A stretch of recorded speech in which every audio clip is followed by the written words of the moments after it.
sometimes you just don't need anything fancy. With so many horror films trying to push the boundaries of fear or trying to reinvent terror by melding so many different ideas together to create this unique horror experience, sometimes a boring, predictable formula can become comfort food among the chaos.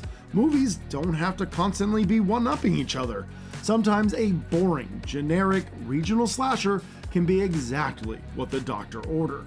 And that's exactly what you get with 1982's Death Screams. Oh, an early 80s slasher? There's just something magical about that. While I do think 1981 was the pinnacle of slashers, 1982 is still considered part of the golden era. There was still money to be made and audiences were still enamored by the trend. If you were to make a list of the best slashers that came out in 1982, not a single person in the history of the world would ever mention Death Screams. But you know what? That's okay. Like I said, sometimes a boring, generic regional slasher is exactly what the doctor ordered. So let's find out if Death Screams is a prescription for you. Welcome to the HellBound Horror Show. Satan's Mass will now begin.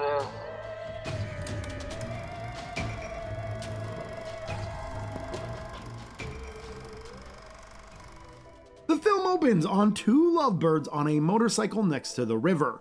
As things begin to get hot and heavy, blood begins to leak from their mouths, and then they and the motorbike are pushed into the water. What just happened? Wikipedia says that they are brutally murdered. Brutally? Really? Can we rewind that, please? I still can't tell what happened, but okay, movie.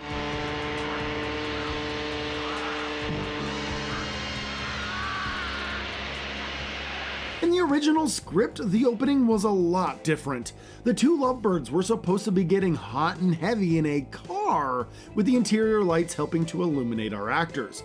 Unlike that dark mess that we were left with in the final film. At one point, the guy was to reach his head out from the window, and the murderer was to attack him with a scythe. The killer would then break all of the windows as a girl cowered in fear.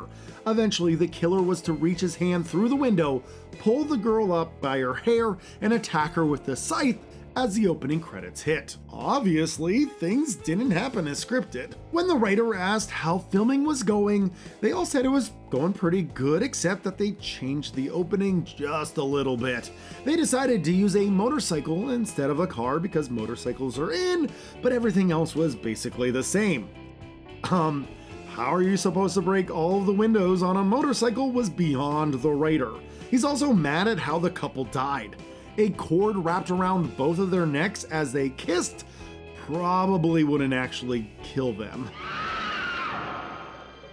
After the opening credits, we are introduced to a slew of likable yet disposable teens and plenty of red herrings.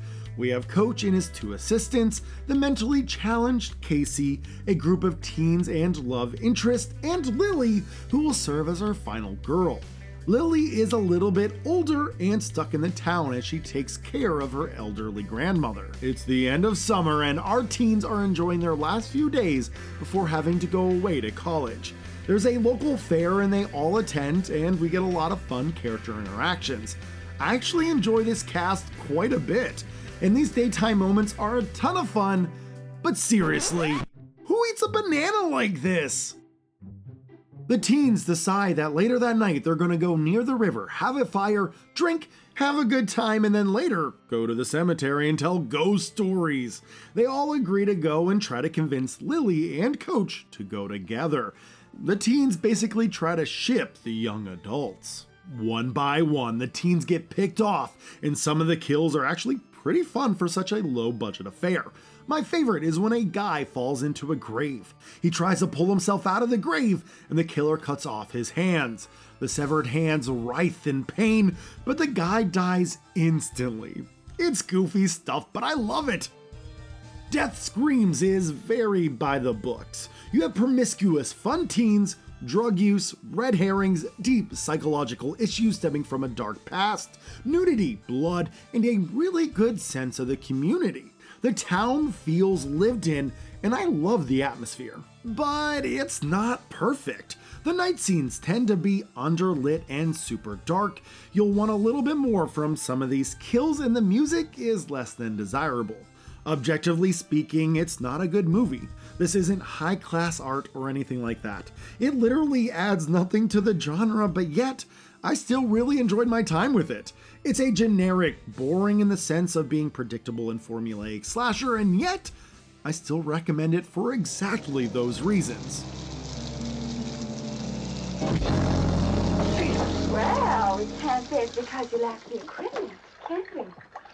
If you're a sucker for early 80s slashers like I am, then Death Screams may be for you. It won't change your world, but it'll scratch your itch.